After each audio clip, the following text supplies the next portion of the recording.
How's it going, YouTube community? This is the Average Johnny coming back to you with my first ever top video in has it been like what, 5 months? It's been quite a long time since I've done any kind of ranking video, and I've decided that I've had to come back to it, but because I am gonna admit I am a little burnt out on Simpsons hit and run ideas as of right now, we're gonna go ahead and shift gears into another game that I actually recently played and completed, and that is gonna be SpongeBob SquarePants Battle for Bikini Bottom Rehydrated. Now, some of you guys already know that I was playing this. I actually did a live stream where I was doing some gameplay as well. And today I actually just wanted to discuss the main bosses that we actually had to go through in this game. More specifically, I wanted to go from the easiest bosses to the hardest ones and basically just go on from there. So let's go ahead and try this out. This is my first ever SpongeBob SquarePants Battle for Bikini Bottom Rehydrated video, and we are going to be ranking the main bosses from easiest to hardest. Ranking as the easiest boss, it's gonna have to be the Flying Dutchman. Now, I was quite disappointed with how this battle turned out because it is actually the second to final boss, so I was expecting a bit more of an intense battle, a little bit more of an eerie feeling because it is the Dutchman's graveyard. However, we just had to do a simple battle with Sandy just lassoing the tail of the Flying Dutchman, a simple 3 little tugs, and that's it. He was finished. You guys were able to make a certain trade, and that's it. He was happy and he let you go. So honestly, it was really easy because all you really had to do was hop a couple times, do the Sandy's lasso ability, fly in the air, tug his tail, and that was pretty much it. And then after that, all you had to do was dodge his laser eyes and of course the flames that came out when he dived at you. There was really nothing particularly difficult about this. I know in the gameplay footage you guys are going to see me kind of like getting used to this whole thing because it was my first time playing this boss battle.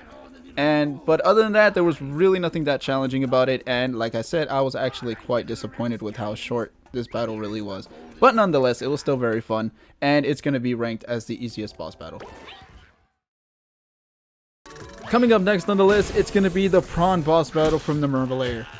Now, I couldn't really decide which one I felt was the easier boss battle. Was it the Flying Dutchman? Was it Prawn? But you know what? I'm going to give it to the Flying Dutchman as being the easier one due to the fact that it's way later into the game and I would have expected it to be at a much higher level in terms of being challenging. So I'm going to go ahead and give Prawn just a little bit of a spot higher than the Flying Dutchman battle. And let me explain exactly why. They're both pretty easy. There's really nothing that challenging about it other than knowing when to jump and of course just evading the enemies that they throw at you. And then after that, you just have to make sure that you don't hit the red squares and just throw a bubble at Prawn, and basically that's it. You're good to go. Just 3 hits. They're really simple, really easy. And after that, there's just not really much else to say. So, Prawn, another easy boss battle, and it makes its way as the second easiest boss battle on the list. King Jellyfish. Now, I'm not sure exactly what it is. When I first played Battle for Bikini Bottom, it was on the original version, which was on the PlayStation 2, and I actually did that a while back when I did my 5-hour live stream special.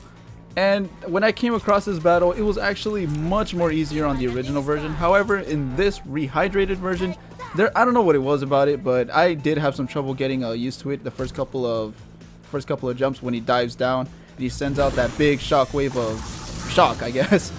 And I don't know, for some reason I kind of struggled with it at first, but other than that, it wasn't really that challenging either. Just wait for him to sit down and then you just smack him, and there you go. You just smack him until he's done for. Simple battle, very easy, and it comes in as the next easiest boss battle. So the next couple entrants from here are going to be ones that I found particularly more difficult, and we're going to start it off with Robot Sandy. So a very simple concept. All you have to do is do some evasion. Whenever the time is right, you have to hit her, and then all of a sudden you're going to have these next couple phases that do get a little more complicated with time.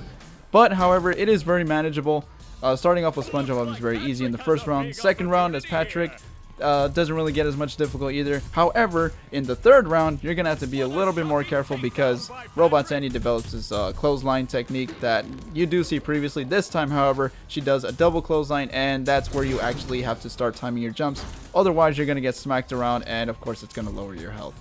So it's not really that difficult. However, it can be a little tricky if you're not really good with your timing, if you're not good with your jumping, and therefore it can be a little bit challenging. But it is very manageable, and of course it is a lot of fun. Not to also mention the very beautiful visuals that we see within this battle as well. Coming in as the second hardest boss battle, it is going to have to be Robo Spongebob. Now, did I find this boss battle to be more difficult or lengthy? I would say a little bit of mix of both. There was some complicated parts about it, and I did also struggle with the amount of time that it took. It was pretty lengthy, but however, let's get to the main part of what exactly this was about. So of course you start with the main boss battle. So you fight off Robot SpongeBob. You gotta throw some missiles into the green buttons and basically just take all of them out while dealing with robot plankton that's floating in the air, just being a total freaking nuisance and annoying the hell out of you. But other than that, once you get through all of it, it actually does get a little bit simpler. However, you do got to be careful with all the timing that you do, with all the jumps, with all the maneuvers that Robot SpongeBob pulls out. So that does get a little bit more complicated, a little more trickier.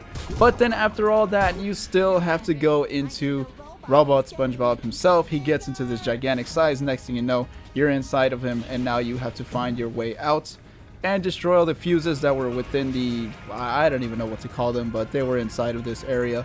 And you just gotta launch the missiles at the fuses, and after that, the boss battle is completed. It is really lengthy, and there are some parts that do get a little tricky and difficult. So I did actually find this a lot more enjoying than I did some of the other boss battles, but definitely deserves to be ranked as the second hardest boss battle. And which exactly was the boss battle? Well, there's only one left, and it was Robot Patrick.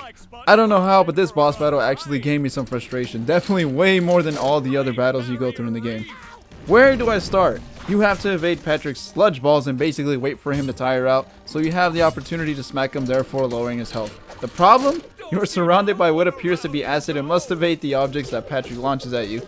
The objects can be difficult to avoid as the battle progresses, and when you get to the sandy portion of the battle, your platforming must be top notch or you will have a major struggle on your hands. Trying to walk around those treadmill platforms can be annoying, and the fact that getting hit by one of the sludge balls will reset the entire sequence will therefore make the boss battle even longer, and it can test your patience. It does get really difficult, and I did die at least twice doing this battle. And like I'm telling you, it actually got some frustration out of me, something that the other boss battles didn't really do as much. So I definitely have to consider this as the hardest boss battle in the game. So that was my first video on SpongeBob Battle for Bikini Bottom Rehydrated.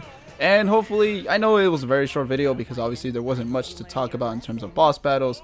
However, I hope you guys did enjoy it. If you guys agree or disagree, let me know in the comments below. Let me know what you guys' opinions are. Who did you think was the hardest boss? Who did you think was the easiest? Which one was the most fun to you? And all that good stuff. Remember to leave a like, drop a comment, subscribe, and all that good stuff. Have a great day, and I will see you in the very next one. Take care.